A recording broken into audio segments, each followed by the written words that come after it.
With young studs like Nick Kurtz, Evan Carter, and Emmett Sheehan taking the fantasy baseball world by storm, we got those names and more to add on today's action-packed episode of Locked On Fantasy Baseball.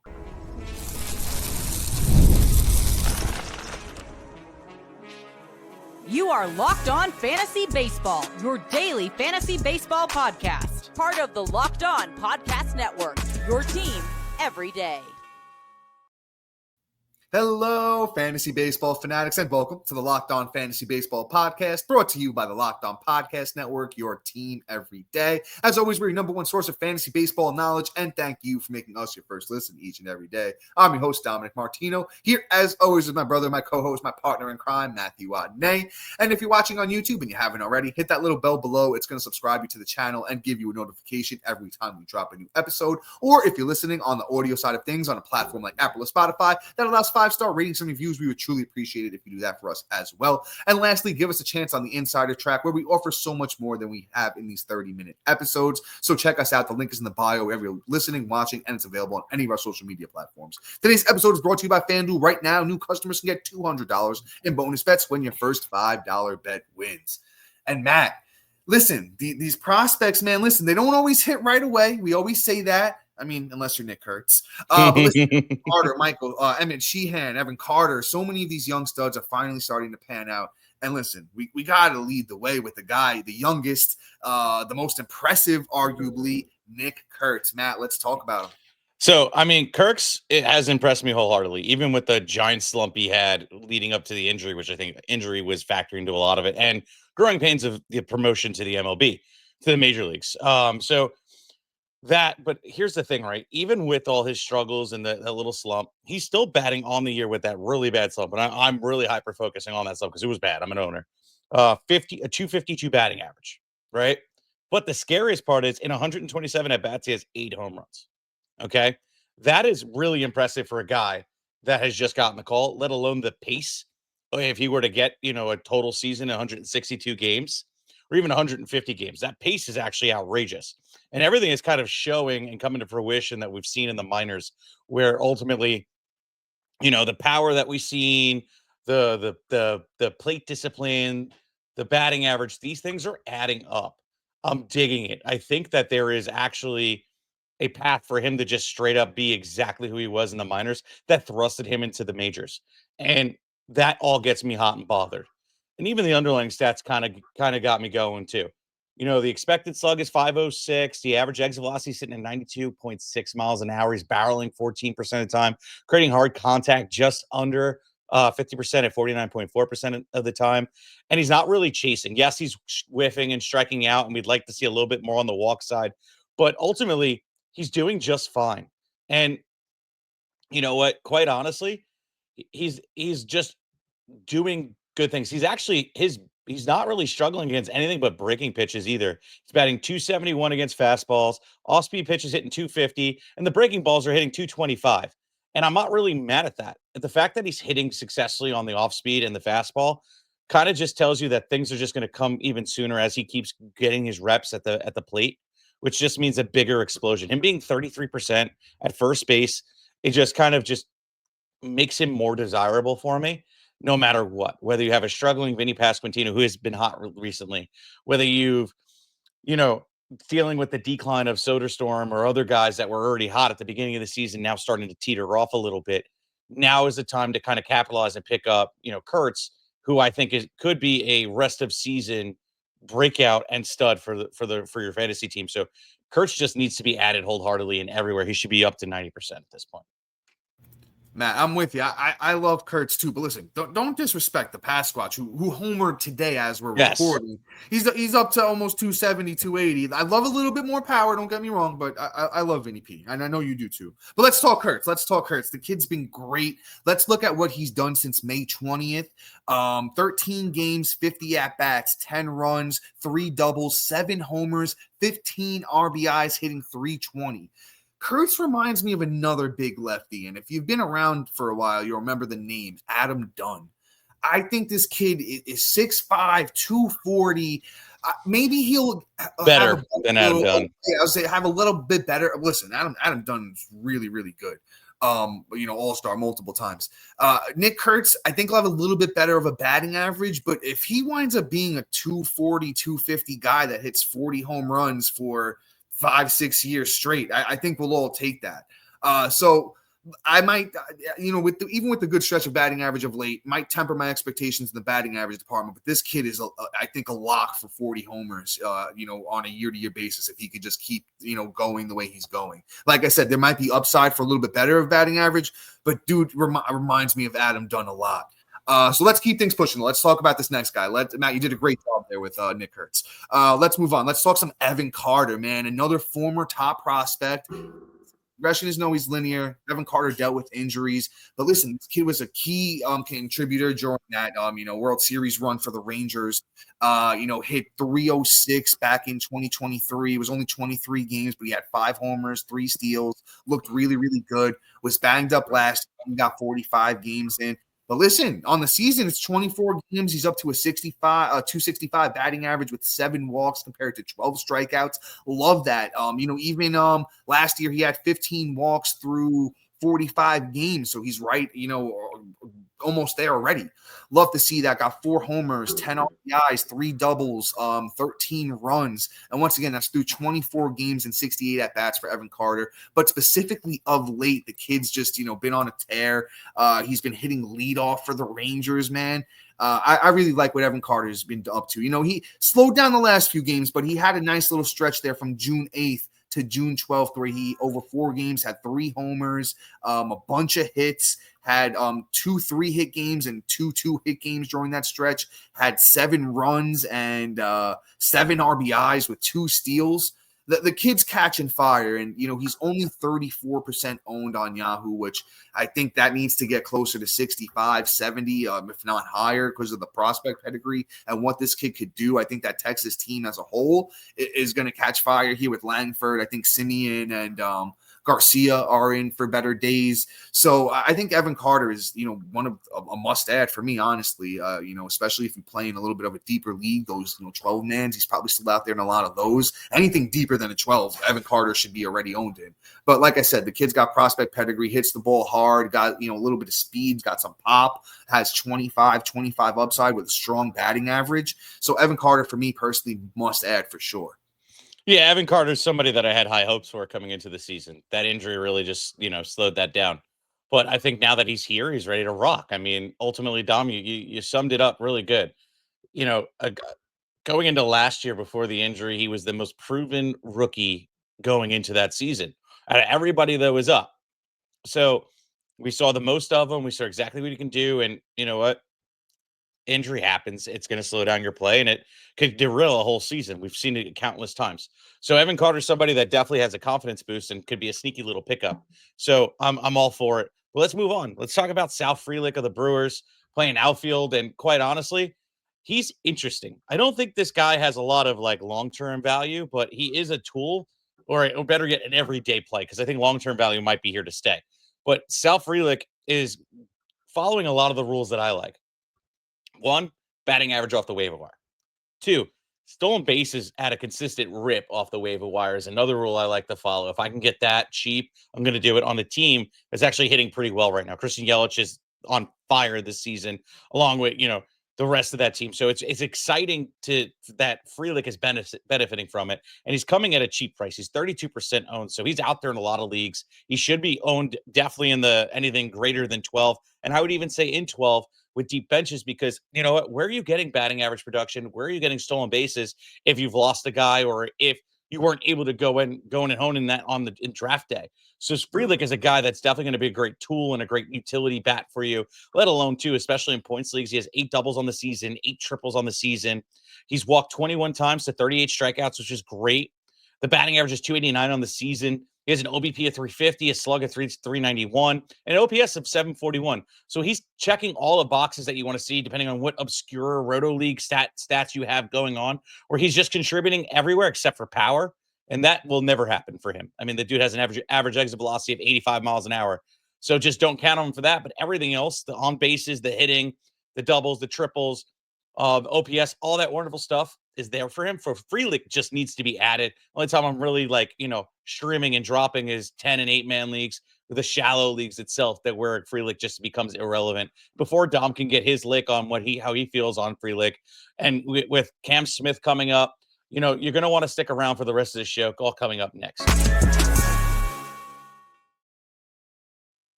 Looking for a snack that's both delicious and nutritious? Crack into a good source of protein with Wonderful Pistachios. Wonderful Pistachios is one of the highest protein nuts. Each 1 ounce serving has 6 grams of protein, giving you 10% of your daily value. Plus, they're packed with fiber and better for you, unsaturated fat to keep you feeling fuller longer.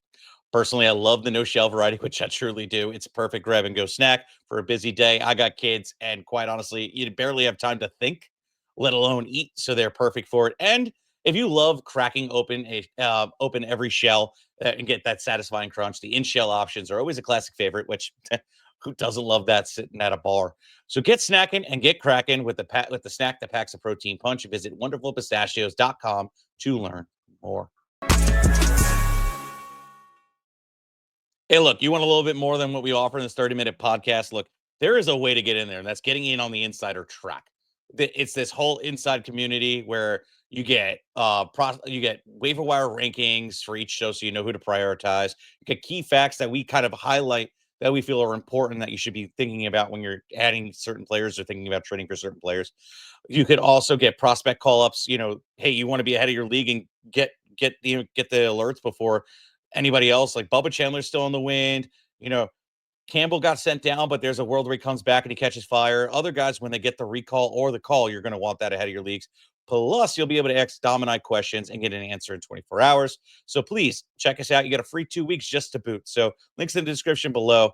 Check us out. But Dom, without further ado, and the advertising is now done for a little bit, how you feeling on Sal Frelick?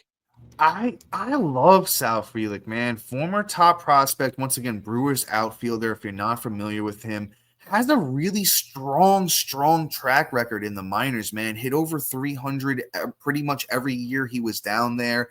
Like you said, not big power, but he's tapping into it. So if you look at the underlying stuff, almost every power statistic says this guy's not going to hit for any power. But you know what he does really well? He squares up the ball really well. And sometimes you just got to hit that ball in the sweet spot, square it up really nice, and that's it. And you could tap into a little bit of pop. He's not a big guy. He's 5'8", but the speed's legitimate. Very, very fast, 88th percentile in sprint speed.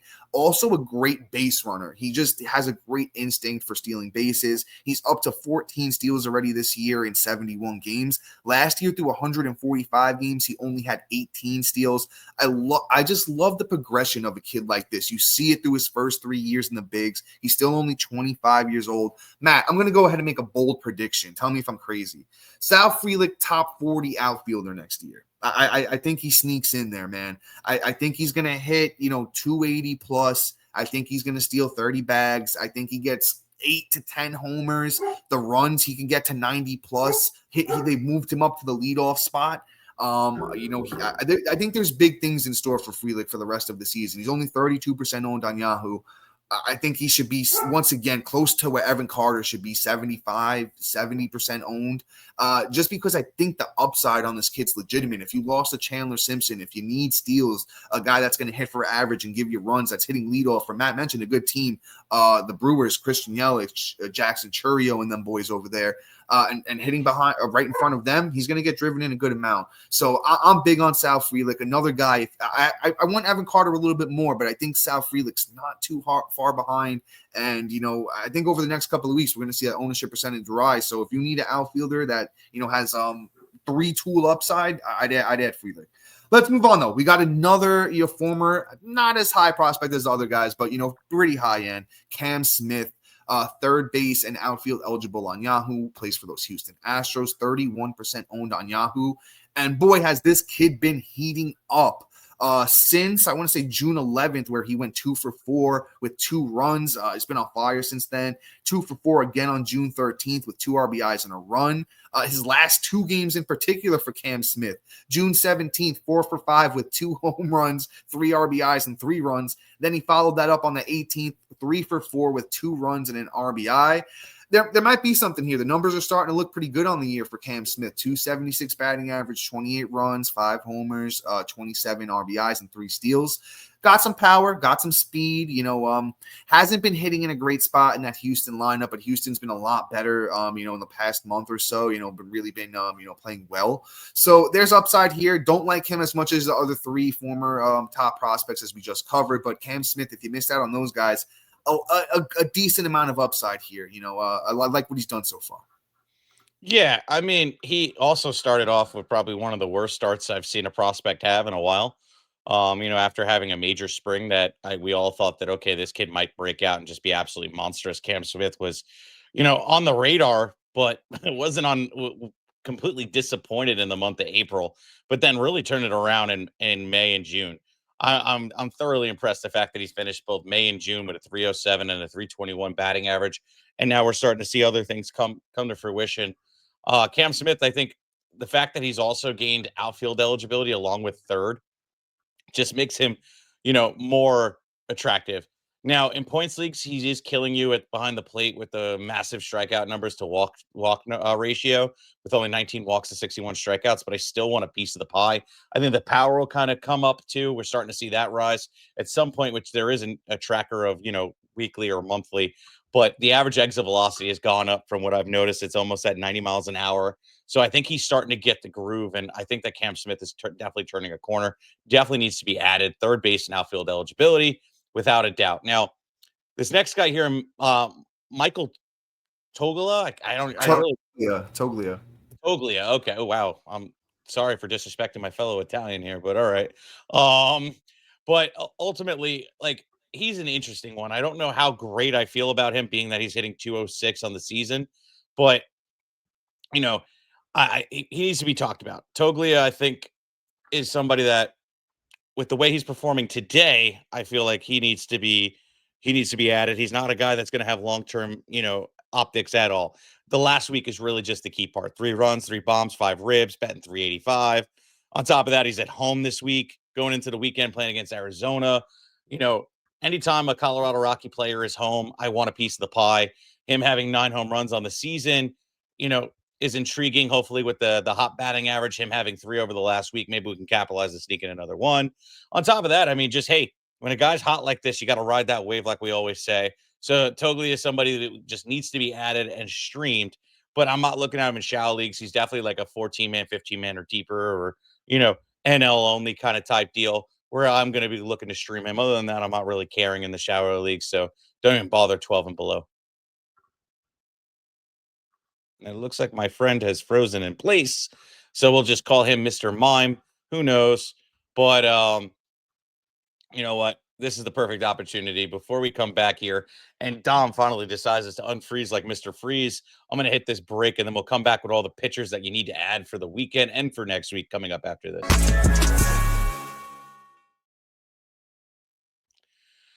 The NBA Finals are here, and every night delivers the highest highlight-worthy performance, major momentum shifts, and can't-miss moments.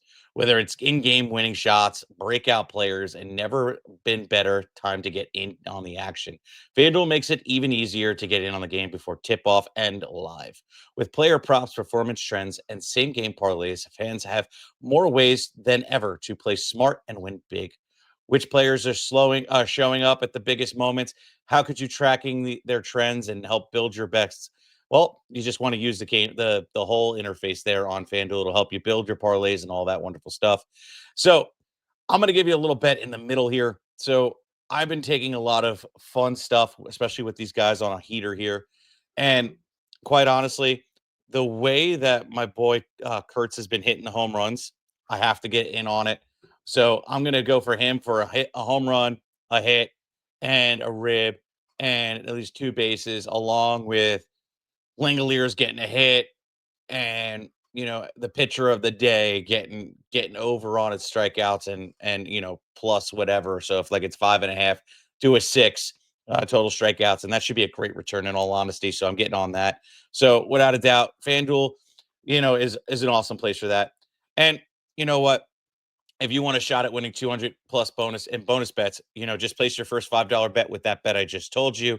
especially when you're new to FanDuel, that's where it's the perfect time to sign up. Head to FanDuel.com and place your first $5 bet. If it wins, you'll win $200 in bonus bets. Make every moment more with FanDuel, official sports betting partner of the NBA.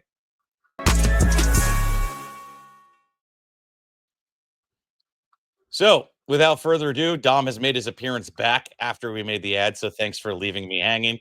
You think?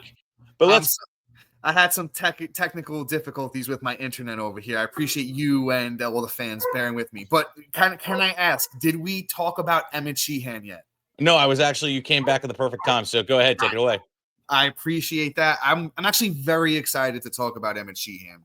Here's the thing, that Dodgers rotation's very loaded. Sasaki still hurt. Snell still hurt. I'm not sure what the latest update on Glasnow is. I'm not an owner, unfortunately, so I don't know. But here's the thing with Emmett Sheehan, and I have to give credit where it's due. Credit to Scott White for what I'm about to say from CBS, one of a very great fantasy baseball podcast. Check them out if you don't already tune in. But Scott White was talking about Emmett Sheehan and how good his stuff is, right? Some of the best pitchers in the league get up to about 13, 14% strikeout rate, right? Emmett Sheehan, throughout his whole minor league career, carried consistently around a 19, got up to 22% in some seasons strikeout rate. That's how good this kid's stuff is. Had a very good return against a great team in the Padres, went 4 innings, gave up 1 run, struck out 6, only 1 hit, I believe, and just no walks, looked really, really good. So, and Emmett Sheehan, listen, came up in 2023, had mixed results, didn't really do so good when it came to the control, had 26 walks in 60 innings, and, that's what kind of threw him off. Didn't give up a crazy amount of hits, but it was really the walks. Has started to figure it out, had a good stretch down in the minors, this season. Going to read you off those numbers here in a sec. Once again, internet's been giving me a little trouble here today. But, through 4 starts, had a 3.97 ERA, 11 innings pitched, 21 strikeouts. Talk about the swing and miss stuff that this kid has. And once again, with an 0.97 whip, only had 1 or 2 walks? 2 walks during that time. It was the hits that got to him. If this kid figures it out and the controls there, it's another, Dodgers weapon that they have at their, disposal. 6'5", 220 for Sheehan, was a former top prospect. I like the kid a lot. His ownership percentage, I still think, is fairly low. The thing is, if there might not be a spot for him once everybody comes back. I will preface that. I'm not banking on him being there for the rest of the season, right? But might as well juice the orange while we can if he's out there starting with this, type of swing and miss stuff. 16% owned for Emmett Sheehan. Listen, if you got somebody on your rotation that you want to get rid of and cut, he's out there, I think you might want to give him the opportunity just because of the upside here. His next start is against the Rockies, but it's in Coors. I think the Rockies have just been bad enough this year that I'm willing to throw him out there. I just love Emmett Sheehan. I think he's close to a must-add. The only thing that worries me is, will there be a spot and how long will it be there for? Yeah, I mean, look, I like him enough to say, hey, he needs to be added, but I don't like him enough to think he's going to have long-term aspirations with the situation, like you said. So for me, it is what it is. If somehow a miracle happens where he has a full-time spot and they don't decide to bump him down because he's just thrusted himself which there is that possibility, then yeah, I want to add him speculatively and take advantage for now. And then if it develops for more, cool. If not, then, cupcake matchup, drop him and then pick him up again, because it's just going to be kind of ebbs and flows with this dude. Let's move on. Let's talk about Max Scherzer returning from, IL. First start wasn't so hot, but he's a guy that I definitely had my eye on coming into the season and was pretty disappointed that he got hurt, because in spring he was looking absolutely monstrous. He really put it on. He had a 1.38 ERA through spring, through 13 innings, along with 18 strikeouts, looking like that crisp old Max Scherzer. And I was getting real excited, especially with him being on the Rangers this year. It was just everything about it. I mean, not the Rangers, Toronto. I apologize. Toronto. And everything was kind of looking like, okay, things are going to get good. And then boom, he hurts his thumb. And now he's out until literally this week. And it's just like, ugh. But I'm not even trying to get upset and get bothered by the fact that he, had a bad first outing. First bad start after not playing for 3 months. I'm not going to get mad at him for this at all. So we'll give him a pass. He's 36% owned, and I feel like he needs to be added in every league because the upside is there.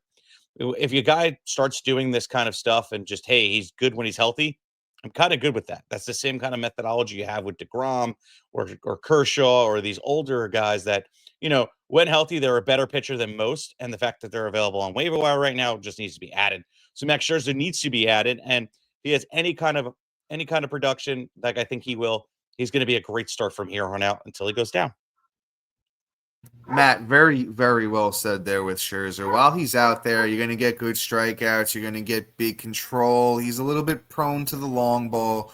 So the last 2 years, 3.95, 3.77 ERA. I think he'll probably be closer to there in the ERA, but I think the whip's still going to be really good. The whip's been really good the last 2 years. Big strikeouts. Matt, everything well said. So I'm not really going to add much else. Add Max Scherzer. Real quick, he should be starting. He's coming back next week against the Guardians as long as the bullpen session goes well this weekend. Just keep your eye on that. But still definitely somebody interesting to add. Matt, good take. Let's move on to Lucas Giolito, man. Oh boy, we're back here again, huh? And if you guys have been around long enough, you know what I mean. So last 2 starts for Giolito. Actually, let's go back a little bit further. His 4 out of his last 5 starts have actually been pretty good. Especially the last 2. Last time out, 6 innings against Seattle, 10 strikeouts, no earned runs, 0.67 whip. Before that, Tampa got the win, 4 strikeouts, 6 innings, no earned runs, 1 whip. And then even back on against Baltimore on May 24th, 7 innings, no earned runs, 1.14 whip, 6 strikeouts. He's been better of late. This is a little bit more of a deeper league play. He's 21% owned on Yahoo. Good. He's useful in stretches. Like I'll say this, he gets San Francisco on the road in his next one. I know they got Devers over there now, so it makes things a little bit more interesting. But still, pretty manageable team. I think he can give you a little bit of length, some strikeouts. He's always around that K per 9. Like I said, more of a deeper league play. Giolito still, getting it done in, spots. I probably wouldn't throw him out there against better teams, because it always has that chance to get rocked. But he's had some quality starts this year. So it's actually 1, 2, 3, 4, 5 of his 9 have been quality starts. So I like that from Giolito. Deeper league play. Won't say that one more time. But yeah, Adam, where you can. Yeah, I mean, I'm not really a Giolito guy. If anybody's asked, like I've seen questions come, oh, Giolito this guy for this start. I'm really not a Giolito guy. I think those days are long gone for us, unfortunately. And, deep league play is well said, Dom, but I'm going to move on for time. So about Jose Soriano, starting pitcher for the Los Angeles Angels, going up against the Houston Astros this week. Now, the Astros have been on fire. So that is a key part of what's going on and what's going to decide whether you start him this week with our advice. The thing is, he's starting on Saturday, I believe. So he plays on the 21st. So yes, Saturday. And that's where you can make your decision. Hey, do I want to take the upside play and possibly get 5 to 6 strikeouts out of him if you can make it that long in the game with a team that's been putting up 11 and 13 runs over the last 2 games? Or, do I need to not add him and not stream him just based off of the fact that my ERA and whip is in a good place right now and I don't want to mess with that? So that's going to be the call. He's a good streamer for the weekend. He's been serviceable at times with the cupcake matchups, but I'm not really willing to trust him wholeheartedly. So going up with a team that has been hot of late, especially with the double digits runs in the last 2 games, I am going to be weary to start him. But in a pinch, if I need the strikeouts, and only if I need the strikeouts and my ERA is in the toilet, then I will roll him out there. Yeah, Matt, good take. Well said with Soriano. I will say this with Jose Soriano, right? Might not necessarily want to throw him out there this weekend, as Matt was saying, but he's just been pretty consistent, like even the last 3 years, mid-3s ERA kind of guy, around that K per 9. He's just decent, and what's the ownership percentage again? It's only 25%. So I know there's probably some 15s where he's out there, definitely some deep 12s where Soriano could be useful. And, like I said, even the whip got better last year. I don't know if it's going to be like a 1.20 again this year. Maybe it's closer to 1.25. But, if you could afford the penalty and whip, the ERA is usually pretty good. Strikeouts, sometimes has those big games around that K per 9. Useful, and once again, like a Giolito in deeper formats. And if you guys are going to ask the question, I'll take Soriano over Giolito. Let's move on to this last guy. We'll sneak him in real quick. Former Brewer great Eric Lauer. He's back. He's with Toronto now. And listen, he's been having a pretty solid year so far. Through 4 starts, but he's thrown a couple out of the pen, to a couple innings out of the pen. 2.29 ERA, 0.93 whip, 35 innings, 36 strikeouts. In his last one, built up to 5 innings since they, got him in the rotation. 8 strikeouts against the Diamondbacks. Once again, that's 5 innings, got the win, 1 earned run, 1 whip. So as he's building up, the workload here could be useful, in spot starts, as he's there. Not 100% if he's going to stick around when Scherzer comes back, but it looks like he might line up in his next one against the Guardians, once again, which is not a horrible matchup right now for pitchers. So Eric Lauer, 4% owned. That's for your deep league players. Well said, Dom. Honestly, I got nothing else to really add on that. So with that being said, I'm going to get us out of here. Guys, please like, subscribe, comment, rate, review, do everything you can to share this show because we love bringing it to you each and every week. And when you get a chance, check out our boy Sully over at Locked On MLB, who gives great real MLB coverage. That has nothing to do with fantasy baseball because that's what you're coming here for. With that being said, guys, have a great rest of your day. Peace out.